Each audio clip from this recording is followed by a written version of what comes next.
Delta connected 3.7 kilowatt 400 volt line 3 phase 4 pole 50 hertz squirrel cage induction motor has the following equivalent circuit parameter per phase refer to the stator R1 R2 X1 X2 दे रखा है। Neglect shunt branch in the equivalent circuit. The starting line current in ampere, है ना, ध्यान रखना मिली ampere में कई बार लिख देते हैं। When it is connected to 100 volt line 10 hertz frequency 3 phase AC supply. ठीक है, अब देखो क्या हो रहा है आपका। अगर मैं इक्विवेलेंट स्टेटर बनाए, रेजिस्टेंस, दोनों रेजिस्टेंस बना देते हैं और रिएक्टेंस बना देते हैं। ठीक है, चलो R1 स्टार्टिंग पे है तो R1 और R2 बाय S करते हैं, बट स्टार्टिंग पे S क्या होता है 1 होता है, तो सिर्फ R2 लिख रहा हूं मैं, X1 और ये X2 हो गया। और यहाँ पे सप्लाई आपका जो है सप्लाई वो दो तरीके से दे रखा है। क्या दे रखा है? शुरुआत में डेल्टा है, सबसे पहले डेल्टा। तो डेल्टा में क्या होता है, लाइन और फेज वोल्टेज बराबर होते हैं। 400 वोल्ट 50 हर्ट्ज पे इनकी वैल्यू गिवन है। इनकी वैल्यू क्या क्या गिवन है फटाफट लिख देते हैं हम लोग। इनकी वैल्यू गिवन है क्या क्या है, R1 R2 5.39 R1 है और R2 है 5.72 और X1 X2 बराबर है, मतलब 8.22 है, 8.22।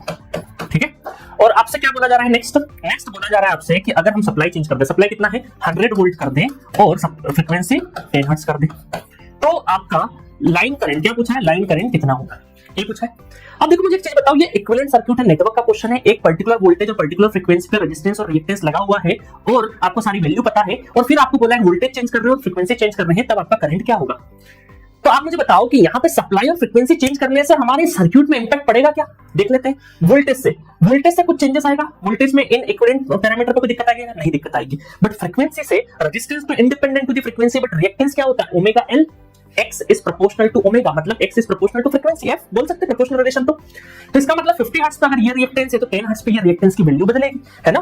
और लीनियर रिलेशन है, इस वजह से हम डायरेक्टली ये बोल सकते हैं कि X1 और X2 को दोनों को प्लस करते हैं, X टोटल कितना आ जाएगा 8.22 into 2, तो टोटल रिएक्टेंस ये कितना है आपका 16.44। तो हम ये बोल सकते हैं कि 50 हर्ट्ज पे XT टोटल ये है आपका 16.44, तो 10 हर्ट्ज पे कितना होगा। तो सबसे पहले तो ये निकाल ले, तो ये हो जाएगा 16.44 into 10 डिवाइडेड बाय 50। ठीक है, मतलब 5 डिवाइड कर देते हैं तो ये आ जाएगा टोटल XT हो जाएगा इस बार 3.288। ठीक है, 3.288 ओम। ठीक है, तो ये हो गया आपका रिएक्टेंस। तो रिएक्टेंस का मतलब हो गया। चलो बाकी सारी चीजें क्या है, अब आपको क्या निकालना है, करंट निकालना है। तो करंट निकालना है अगर आपको, तो देखो यहाँ से कलर चेंज कर लेते हैं। करंट निकालना है तो फेज करंट, अगर क्योंकि इक्विवेलेंट ये क्या है पर फेज है, तो फेज करंट निकलेगा। फेज करंट निकलेगा मतलब phase voltage divided bye √R1 और R2 का whole square plus X total का होल स्क्वायर, यही होगा।